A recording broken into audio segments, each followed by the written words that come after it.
Today I'm talking about Arcana, Volume 1 by Cecilia Randall, which, as you've probably worked out by now, is an Italian fantasy novel, the first in a series of 2. It is a long book. My Kindle says 763 pages, which is at least 3 times as many pages as a lot of the books I read. That's a lot of pages. So this is what I guess you would call your traditional epic fantasy type book, set in an imagined past in the Firenze area of the country in 1477, when the Medici family was powerful. But, and this may not be true, at a time when there is elemental magic. So a mixture of actual historical facts and a secret imagined supernatural presence.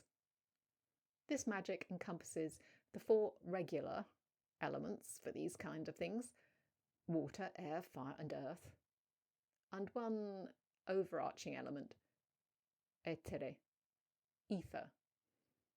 There are also elemental creatures. The prologue gives you an example of this elemental magic, but then the story proper starts with a character on the run. This is a very slow developing story. There are 763 pages to fill after all. Apart from the fugitive, we are soon introduced to another couple of characters who are clearly going to be important. Well, kinda, but until about 9% through the book, none of these characters are named, and their purpose, other than giving them a generic name related to what they're currently doing, like fugitive, is not revealed. Then there's quite a bit of info dumping, but done through character interactions, so better than a lot of info dumps, because, as usual, this is a complicated world and a lot needs to be explained. Now, looking back at the blurb, which I hadn't done since downloading the book, you could discern some of what is about to happen. But this is a long time without really knowing anything about the whys and wherefores. And there are some pretty big revelations. One of them being how all this relates to the prologue. One good thing about it is that you get to know these characters reasonably well before others are introduced, which is always useful when reading in a foreign language. What I wasn't expecting was that one of these characters is German, and there are little bits of text in German, all with footnotes, but some of them I could work out without that. Yay! Also, any Latin terms and some era-specific things have footnotes to help. If I was reading in English, I probably wouldn't like this, but I'm not, so it's useful. I'm no expert in history in general, let alone Italian history. The story itself is a pretty typical epic fantasy type tale. The relatively good people against the bad people. The development of the story continues to be fairly slow throughout, with lots of description of places and people, but it is largely in support of the plot. Of course, this is my perception reading as a non-native speaker. A native speaker might perceive this as not slow at all, because they're reading much faster than I am. And then, in the last third of the book, the action really ramps up, and my reading sped up, because I prefer action to description. Most of the plot points are tied up at the end, but there are obviously a few threads that will continue over into the next book, and some character developments that I wouldn't have expected at the beginning, but were foreshadowed a little and did make me smile.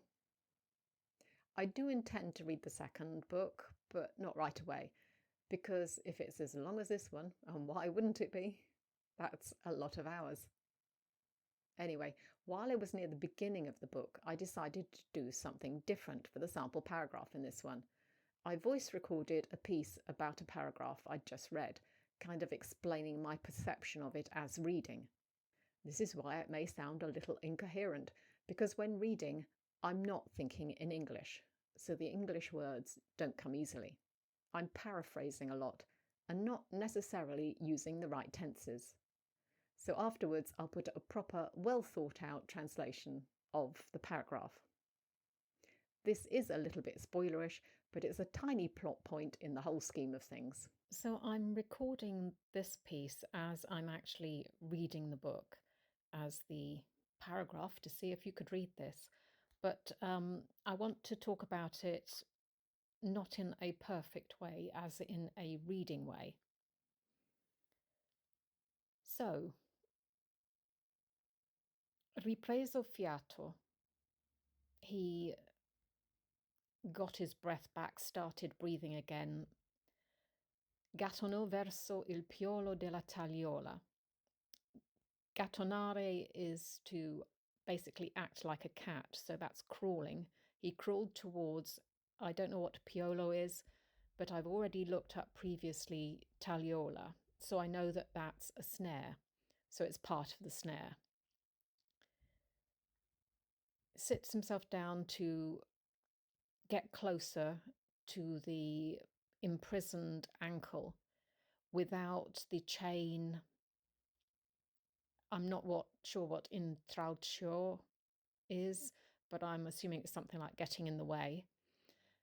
And to find the most efficient way of infiltrating the branch, so putting the broken branch, between the ganasce di ferro.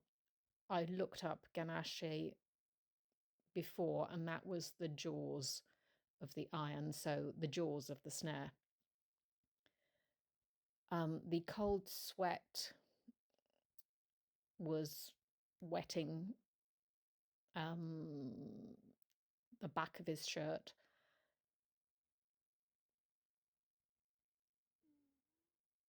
But the boy works without allowing himself a truce, so without stopping, until he managed to distance a little, at least a little, the pressure of the trap, of the snare, on his bloody ankle. So that's just an example of how you can read without looking too much up. Yes, I had previously looked up a couple of words because I had an idea of what it was talking about, but I needed to be a bit surer. But now I don't need to look up anything to understand what's going on there. Ripreso fiato, gattonò verso il piolo della tagliola. Si sedette per avvicinare la caviglia prigioniera senza che la catena fosse d'intralcio e cercò il modo più efficace di infilare il ramo spezzato tra le ganasce di ferro. Il sudore freddo gli incollava la camicia alla schiena, eppure il ragazzo lavorò senza concedersi tregua, finché non riuscì ad allentare almeno un po' la pressione della trappola sulla caviglia sanguinante. After catching his breath, he crawled towards the peg of the snare. He sat down in order to get closer to his imprisoned ankle, without the chain getting in the way, and tried to work out the most efficient way of getting the broken branch between the iron jaws. A cold sweat stuck his shirt to his back. Nevertheless, the boy worked without allowing himself a rest, until he managed to relieve the pressure of the trap a little on his bloody ankle. Okay, a short review in Italian, with a few extra details. Questo libro, Gens Arcana 1 di Cecilia Randall, è un'avventura fantasy epica.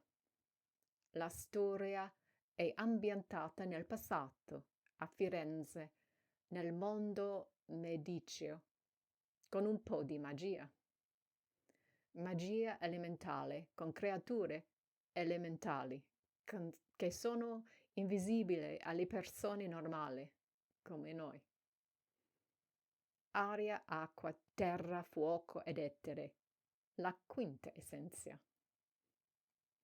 Le persone che usano questa magia sono chiamate arcani e discendono da una lunga stirpe con prescelti, eccetera.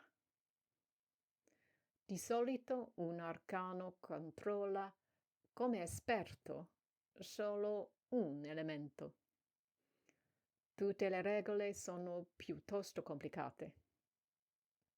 Ci sono anche simulacri, persone che sono metà umane e metà creatura elementale. Non voglio dire troppo su questo, ma vale la pena dire che questo non è una cosa legale. La storia si concentra su, direi, due personaggi principali, ma ce ne sono altri con ruoli significativi nella storia. Il libro è molto lungo, più o meno 760 pagine, quindi è piuttosto lungo per un principiante leggere in italiano. Il linguaggio è abbastanza difficile all'inizio, se non si leggono regolarmente fantasy in italiano. Nel passato c'erano edifici e vestiti diversi, la vita in generale era molto differente e poi ci sono tutte le cose legate alla magia. Ma la ripetizione del vocabolario nel testo aiuta con questo.